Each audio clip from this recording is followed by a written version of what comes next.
Welcome to the sixth part of oscillations, and in this part you will learn about oscillations due to a spring, oscillations due to a simple pendulum, and about damped oscillations. Oscillations due to a spring. A linear simple harmonic oscillator consisting of a block of mass m attached to a spring. The block moves over a frictionless surface. Once pulled to the side and released, it executes simple harmonic motion. The block is placed on a frictionless horizontal surface. If the block is pulled on one side and is released, it then executes a to and fro motion about a mean position.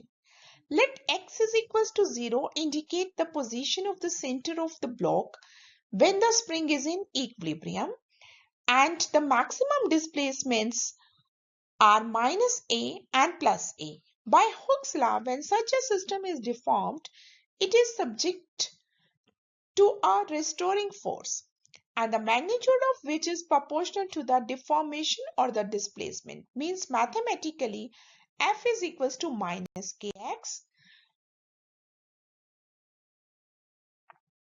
A stiff spring has large K and a soft spring has small k. By putting the value of k as m omega square, you will get omega is equals to k by m under the root. And the time period of the oscillator will be t is equals to 2 pi m by k under the root.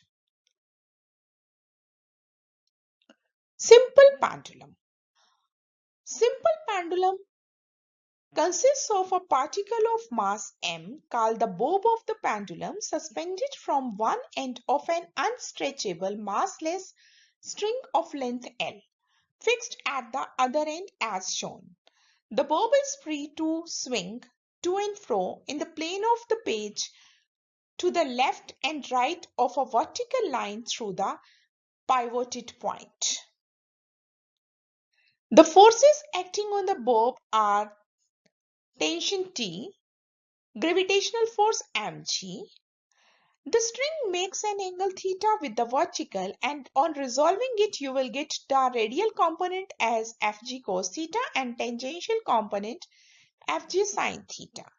The radial component is cancelled by the tension, so there is no motion along the length of the string, and the tangential component produces a restoring torque about the pendulum's pivoted point.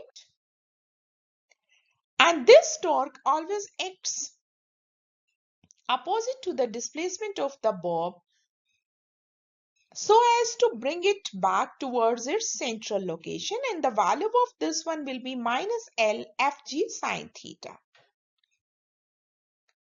For rotational motion, you know torque is equals to I alpha. By comparing the two, you will get minus L Fg sin theta equals to I alpha. And by putting the value of Fg as mass into acceleration due to gravity, you will find out the value of alpha as mgl by I into sine of theta. If theta is small, you can replace sine theta by theta, and the value of alpha will be minus mgl divided by I into theta. So this one is the angular analog of equation A with the function of time t is minus omega square x, and that tells us that the angular acceleration of the pendulum is proportional to angular displacement but opposite in sign. Similarly, when it moves towards left, its acceleration to the right tends to turn it to the right, and so on as it swings to and fro in simple harmonic motion. And on comparing the two equations, the angular frequency omega will be equals to mgl by I under the root. So the value of time you can calculate from that equation. And by putting the value of I, the moment of inertia, as ml square, you will get the time as t is equals to 2 pi L by g under the root. On this slide, there are some other examples of simple harmonic motion. Try to solve these questions and find out the time period. In this case also, find out the time period of the oscillations. We know that the motion of a simple pendulum swinging in air dies out eventually. Why does it happen? This is because the air drag the friction at the support oppose the motion of the pendulum and dissipate its energy gradually. The pendulum is said to execute damped oscillations. In damped oscillations, although the energy of the system is continuously dissipated, the oscillations remain apparently periodic. The dissipating forces are generally the frictional forces, and to understand the effect of such external forces on the motion of an oscillator, let us consider a system as shown.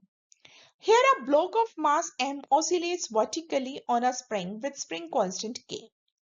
The block is connected to a vane through a rod and it is submerged in a liquid. As the block oscillates up and down, the vane also moves along with it in the liquid. The up and down motion of the vane displaces the liquid, which in turn exerts an inhibiting drag force, or you can say simply the viscous drag force on it, and thus on the entire oscillating system. With the time, the mechanical energy of the block spring system decreases as energy is transferred to the thermal energy of the liquid and the. Let the damping force exerted by the liquid on the system is Fd, so its value will be minus Bv, where B is the damping constant and depends on the characteristic of the liquid and the vane.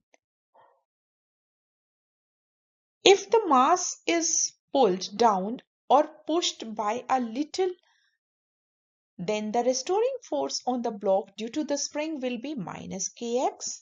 Thus, the total force acting on the mass at any time t will be minus Kx minus Bv. And you know F is equals to ma. So the equation will become ma equals to minus Kx minus Bv, where a, x and v are the functions of time.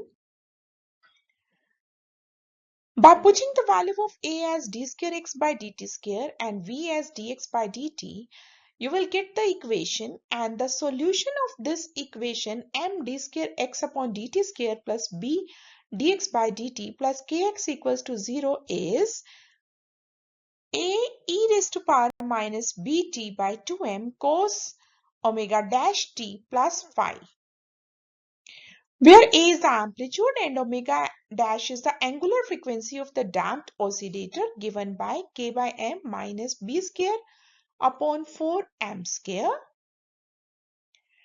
And graphically, the solution can be represented as a function of displacement and time, and you can clearly see that the magnitude maximum values is continuously decreasing, means the oscillations are damped oscillations.